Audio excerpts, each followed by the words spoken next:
السلام علیکم ورحمۃ اللہ وبرکاتہ۔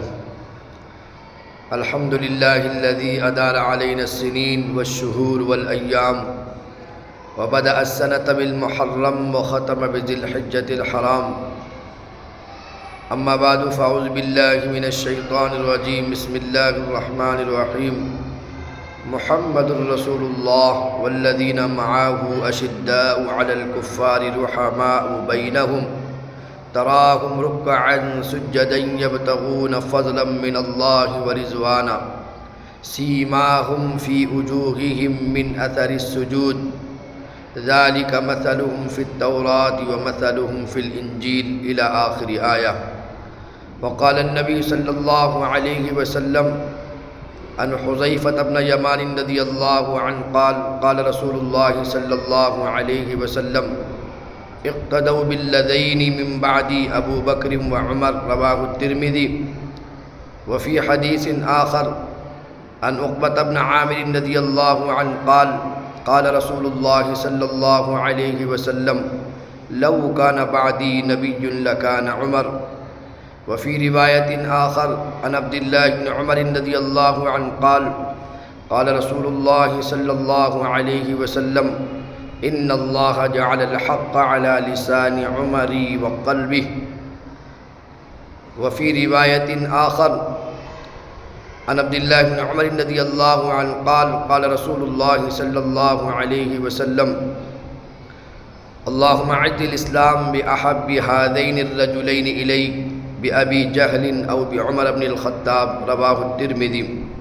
او کما قال النبی صلی اللہ علیہ وسلم۔ میرے محترم عزیز دوستو، بحمد اللہ آج 27 جون ہے اور یکم محرم الحرام ہے، اس لیے کہ اسلام کا جو مہینہ ہے وہ ذی الحجہ پر ختم ہوتا ہے اور جو سال شروع ہوتا ہے وہ یکم محرم الحرام سے شروع ہوتا ہے۔ آپ کے سامنے کچھ معروضات یہ عرض کرنی ہے کہ اسلام کے سب سے بڑے خلیفہ جن کے ہاتھوں پر اللہ تعالیٰ نے بڑی فتوحات اسلام کو دی ہے اور لیظہرہ علی الدین کلہ کا جو مصداق ہے، میری مراد عمر بن خطاب رضی اللہ عنہ کی شخصیت ہے، جن کے مناقب ہو، جن کے اخلاص و للہیت ہو، جن کی شخصیت اور کردار ہو، یا جن کی تواضع اور خشیت ہو، یا جن کا عدل و انصاف ہو، یہ تو بہت بڑی چیز ہے۔ لیکن آج آپ کے سامنے رکھنا یہ ہے کہ 27 ذی الحجہ سال ختم ہوتے ہوتے 27 ذی الحجہ کی فجر میں ابو اللؤلؤ مجوسی بدبخت نے، جو مغیرہ ابن شعبہ رضی اللہ عنہ کا غلام تھا، امیر المؤمنین خلیفۃ المسلمین خلیفہ ثانی عمر بن خطاب رضی اللہ عنہ کو فجر کی نماز میں برچھا مارا، اور 6 جگہ اس نے برچھا مارا جس سے آپ زخمی ہو کر نماز کی حالت میں گرے۔ عبد الرحمن بن عوف کو آگے بڑھا کر نماز کی تکمیل کے لیے مصلی پر کھڑا کیا۔ اس بدبخت نے ایک روایت کے مطابق 6، دوسری روایت کے مطابق 12 یا 13 صحابہ کو اور شہید کیا،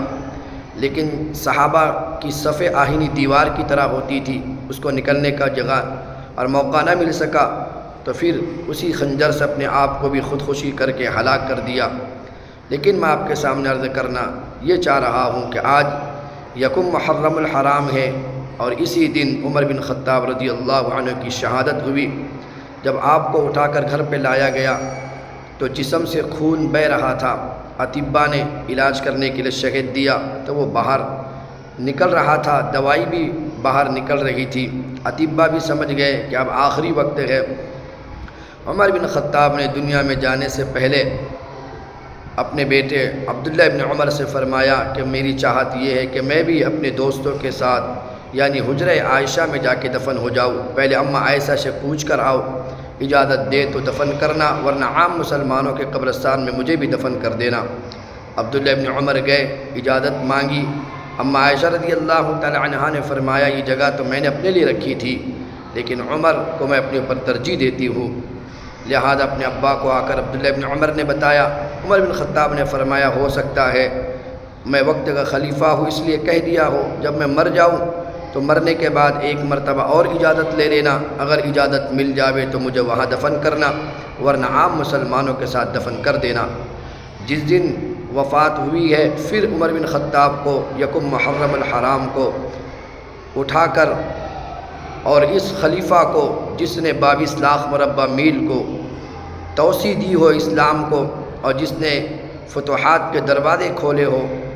اور جس کے لیے نبی کی کئی پیشن گوئیاں احادیث کے مطابق پوری ہو رہی ہو، اس خلیفہ کو جس دن شہادت کا درجہ اللہ نے دیا ہے اٹھا کر پھر اماں عائشہ کے دروازے پہ لا کے کھڑا کیا جاتا ہے،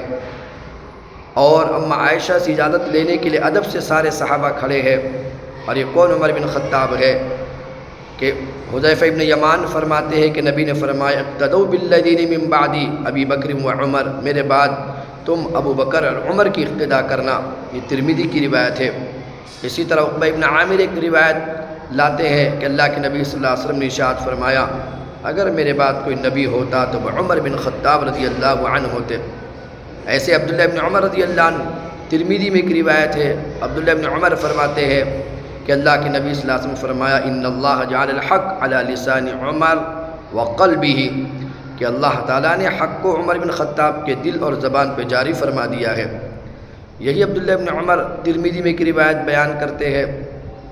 اور فرماتے ہیں کہ جناب رسول اللہ صلی اللہ علیہ وسلم نے ارشاد فرمایا اللہم اعز الاسلام، اے اللہ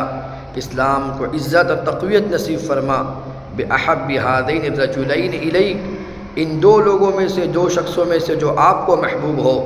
بأبی جہل او بعمر بن الخطاب، رواہ الترمذی۔ ایک تو ابو جہل بن ہشام ہے یا تو عمر بن خطاب ہے، لیکن صحابہ سمجھ گئے جب ایمان عمر بن خطاب کو ملا تو اللہ کو آسمانوں پر عمر بن خطاب ہی محبوب تھے، اللہ نے ایمان دیا۔ پھر اللہ تعالیٰ کے نبی کے پاس آ کر کہنے لگے چلو حرم میں نماز پڑھتے ہیں۔ نبی نے فرمایا تیری قوم پڑھنے نہیں دیتی۔ عمر بن خطاب نکلے ہیں تلوار سوتی اور عرب کو للکار کر کہا کہ آج جو اپنی بیویوں کو بیوہ کرنا چاہتا ہو یا بچوں کو یتیم کرنا چاہتا ہو وہ آئے آج عمر سے مقابلہ کرے۔ اور پہلی مرتبہ آج حرم میں نماز ہو رہی ہے، حرم بھی کھلا ہے عمر بن خطاب کے برکت کی وجہ سے، اور بیت المقدس بھی فتح ہوا ہے عمر بن خطاب کی وجہ سے۔ دونوں قبلوں کو اللہ تعالیٰ نے فتح کروایا ہے گویا عمر بن خطاب کے ذریعے سے۔ تو بہرکیف پھر وفات اور شہید ہونے کے بعد عمر بن خطاب کے بیٹے عبداللہ نے اماں عائشہ سے دوبارہ اجازت طلب کی۔ اماں عائشہ نے کہا کہ مرحبا بعمر، عمر کو لے کر آئیے، میں نے یہ جگہ اپنے لیے چھوڑی تھی لیکن عمر کو میں اپنے اوپر ترجیح دیتی ہوں۔ اماں عائشہ اپنی چادر لپیٹ کر باہر نکل گئی، اس کے بعد دوبارہ اپنے ہی حجرے میں داخل نہیں ہوئی، ورنہ پہلے وہی رہتی تھی کیونکہ شوہر محمد رسول اللہ وہی دفن تھے، ابا ابو بکر صدیق وہی دفن تھے، لیکن جب عمر بن خطاب آ گئے جو نامحرم ہے تو اماں عائشہ اس کے بعد سے اپنے حجرے میں جانا چھوڑ دیا۔ یہ ہے سیرت۔ اور آج عورتیں جاتی ہے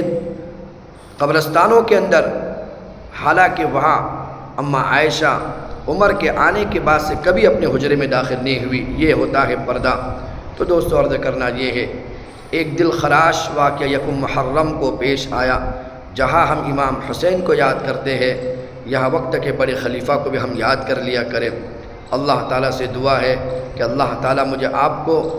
اور تمام امت مسلمہ کو صحیح فہم اور صحیح فراست اور کما حق وہ دین پر چلنے کی، مجھے آپ کو اپنی استطاعت کے مطابق پوری کوشش کرتے ہوئے عمل کرنے کی مجھے آپ کو توفیق نصیب فرمائے۔ وآخر الدعوانا الحمد للہ رب العالمین۔